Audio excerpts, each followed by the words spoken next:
Hello, welcome to RVR Closet. So this is my comparison between the Oculus Rift CV1 and the Rift S.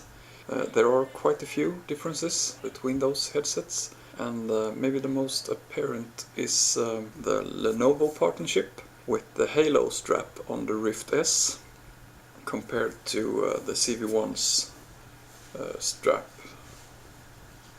One big difference with this is the CV1 made quite a bit of pressure on your face and actually left me a pretty nasty mark in my forehead and itching after some time of gaming.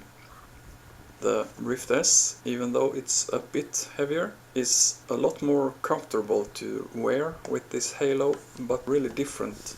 Like 3 years using the CV1, I'm still having a bit of issues finding the best way or right spot on my head to wear it, but it is more comfortable and I don't get those nasty red marks or itching. The padding on the Rift S is really soft. I don't have any complaints by it per se, but I'm really looking forward to see what VR cover comes up with this, because it doesn't feel that hygienic.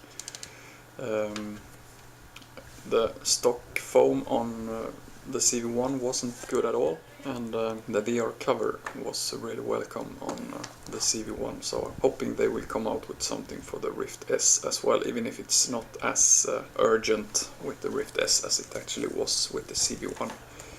Another difference is that on the Rift S we no longer have an IPD slider to adjust for our spacing between our pupils. That's software based in the Rift S. Field of view, can't really say I noticed a huge difference. You do have this slider to have the Rift S, the screen, closer or further away from your eyes, and that will make the field of view also change a bit. You can get a bit bigger field of view, but I also think it might depend a bit on your IPD, how you experience the field of view. And yeah, another really big difference is tracking, that we no longer need the sensors. The tracking is now done with inside-out tracking with the cameras on the Rift S, where there are 5 cameras on the headset itself taking care of the tracking. One other difference is that the cable of the Rift S is 1 meter longer than the CV1's, and I'm also using the Rift S with 2 meter cable extensions, so that's also possible to extend your cables even further. What goes for the screens, there are some differences. On the CV1 it's OLED, and on the Rift S it's LCD. So colors I feel are a lot sharper and more pronounced on the Rift S. There is also, due to the LCD, more subpixels, higher pixel density, making the screen more clear and sharp. And also less noticeable screen door effect compared to on the CV1. The CV1 with the OLED have better blacks. The blacks in the Rift S, it's a bit of a grayish tone, almost like some kind of fogging, but also in really dark games or dark scenes with some other lights, you don't get as much God rays in the Rift S as with the CV1. They are still there, but not as pronounced. Another big point is the audio. There were headphones to the CV1 that I actually liked, and I'm really sad they didn't add that to the Rift S as well. The sound on the Rift S isn't all that good. The built-in sound is nowhere near good enough for sim racing.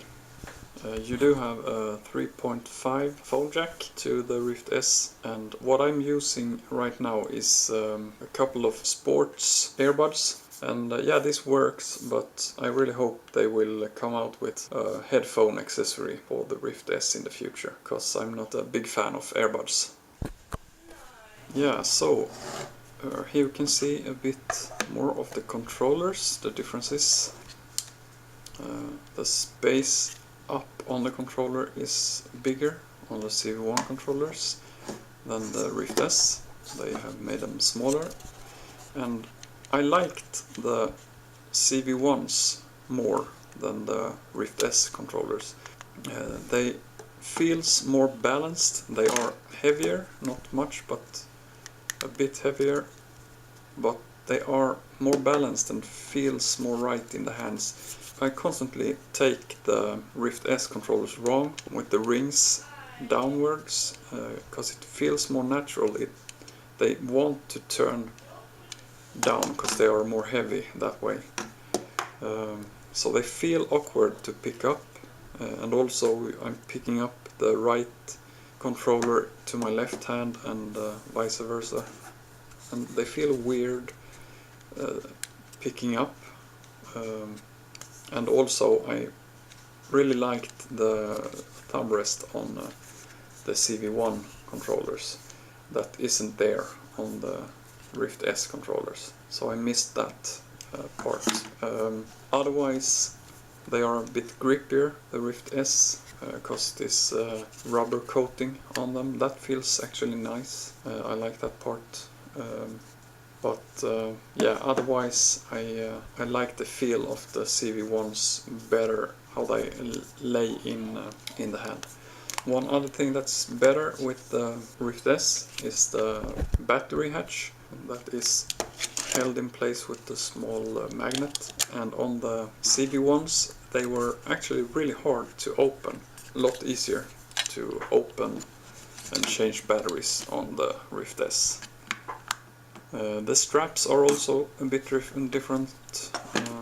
The Rift S feels maybe a bit premium, but also a bit thin and light, and I'm not sure if they will have the longevity of the CV1 controller straps. So what can I say more? It's really nice to get rid of the sensors. I had a huge amount of issues with my sensors with the CV1, and they are gone now. And with my setup I had 2 sensors in the hallway and 1 inside the closet. The tracking on the Rift S are far superior than the tracking I had with my sensor setup with the CV1s. So yeah, I'm impressed by the tracking of this headset. I haven't tried like Elite Dangerous. What I did do was I tried nighttime on Spa in Project Cars 2 without headlights, and yeah, if you do play a lot of dark games, Elite Dangerous, I'm not sure you should go for a Rift S. You can see that the black levels isn't really black, they are grayish, and it almost looks like you have light bleeding with a strange foggy feeling to it. Even though the God rays are better, so you don't get that annoying thing with nasty God rays if you had other light sources in really black games in the CV1. Otherwise, really nice clear screen. You clearly see a difference in clarity, and also reduced screen door, which is really nice. And as I said, sound really not good. They really should have kept the headphones from the CV1 on the Rift S. That's my biggest gripe actually with the Rift S, it's the sound. Controllers, you recognize them from the CV1, it's just they are not don't feel as good balanced as the CV1s, and also the lack of thumb rest. You also get this nose piece, so you don't get as much light bleed from the outside into the headset, which makes it more immersive. You don't see much from your play space, but it can also, I actually liked and used that quite a bit when looking around when I had to type a bit on my keyboard, or if I wasn't totally sure when reaching for a button box, I could just glance underneath my nose or over my nose. But that's not possible now, or really hard in the Rift S, so it's both positive and negative. I never really had an issue with the light bleeding and seeing parts of my play space, because when I was immersed in the game I never really thought about it until I wanted to check something, or just quick check where I was in the room.